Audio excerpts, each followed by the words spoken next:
So, well, in terms of catching up to the world, I mean, you are, I think, the future. I have said this many times, others have as well, the future of the Democratic Party. Why is it so hard for the Democratic Party to understand that? I can I can tell you that I've been very excited by what I've heard from Democrats across here in the five boroughs here in New York City.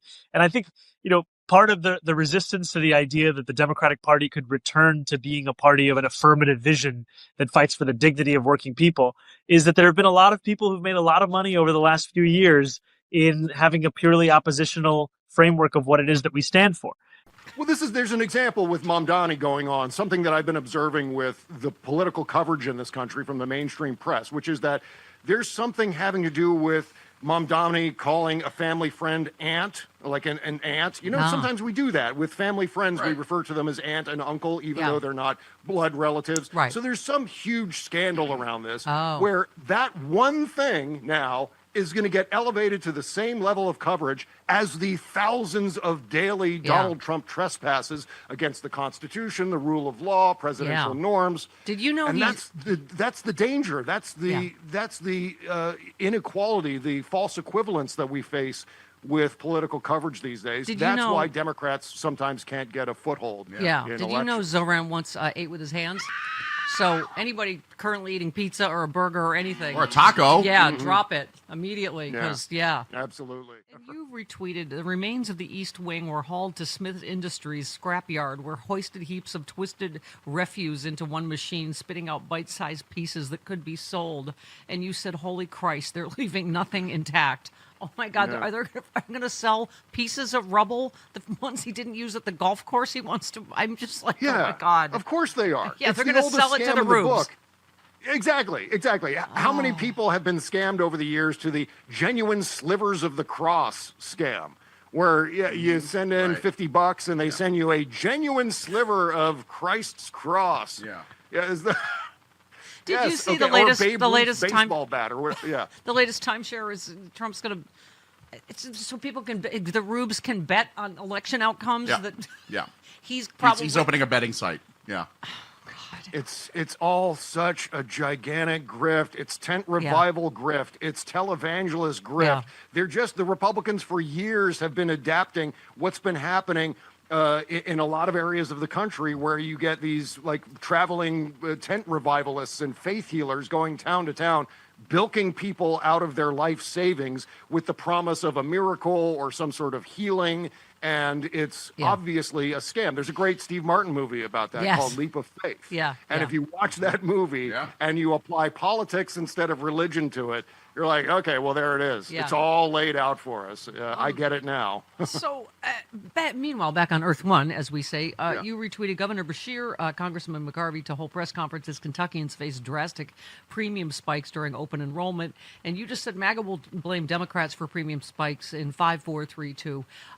Literally, he, Gavin Newsom, others are having to protect their constituents from Donald Trump, and I got to meet Governor Beshear this weekend, and I gotta say he is an impressive guy, and he won by a lot in a red state that I think Trump won by 20 points.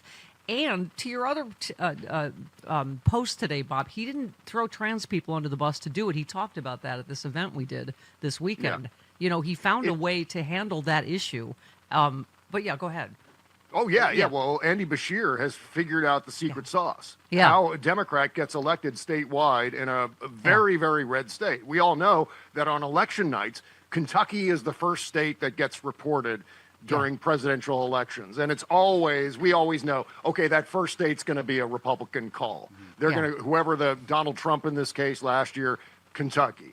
But how did Andy Beshear win statewide? How does he do it? Yeah. I think that is the key. That there's a secret there. And, it may just boil down to state-level retail politics is different than national politics, where certainly the national media pays more attention to presidential races than they do to state and local races. Yeah. I mean, that may be the main thing. But I think Andy Beshear has something going for him, on top of the fact that I always like to point out that the ACA marketplace in Kentucky called Connect, when they poll on that thing, it is inevitably popular among the people of Kentucky. Yeah, except the idiots that go, I don't need no Obamacare. I got my Kentucky net or whatever.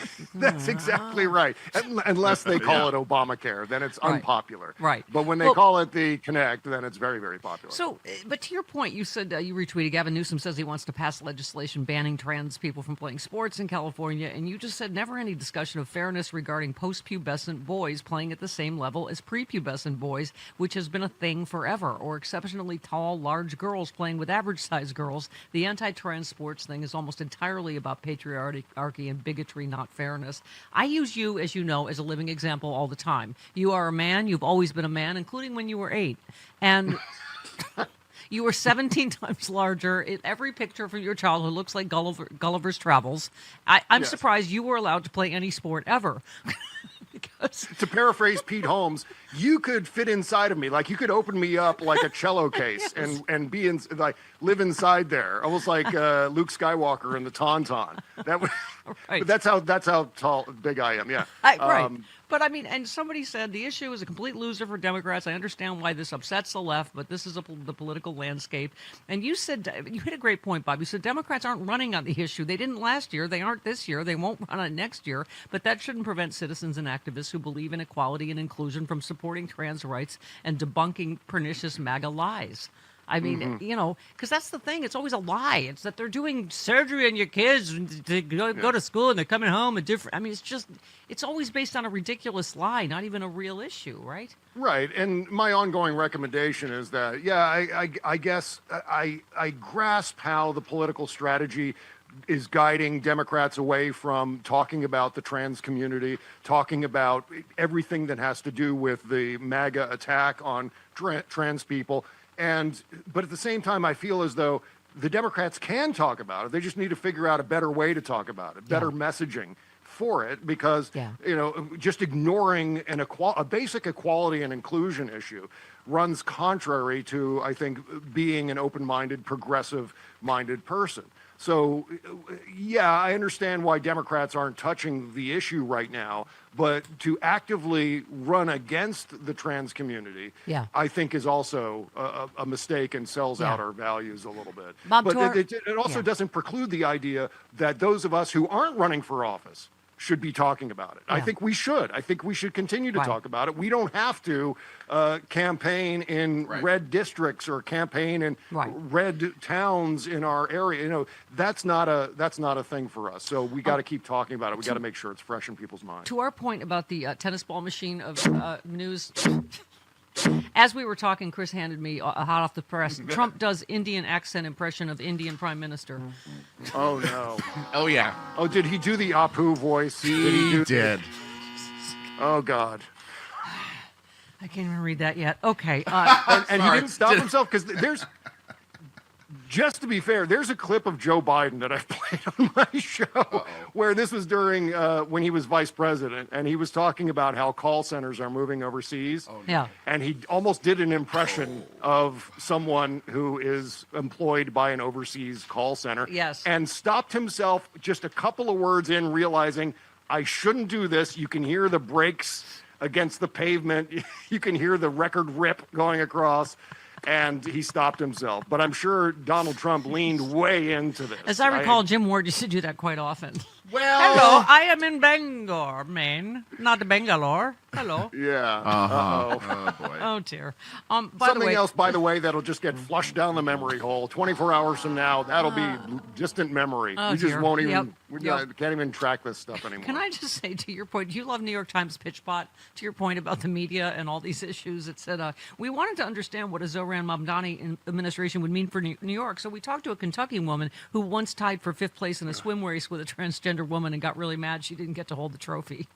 Oh, God. That is exactly how mainstream media is right now, right? Let's talk to someone that has no idea, has never been to New York, you know, blah, blah, blah. Yeah. I wanted to talk to you both, Yahweh and Yesh, because I wrote a book, and it's about you guys, but it's really about some of your fans. The mean ones, the racist ones, the homophobe ones, the ones who don't like women. You guys come off really well in the book. Jesus, you come off really good in this book.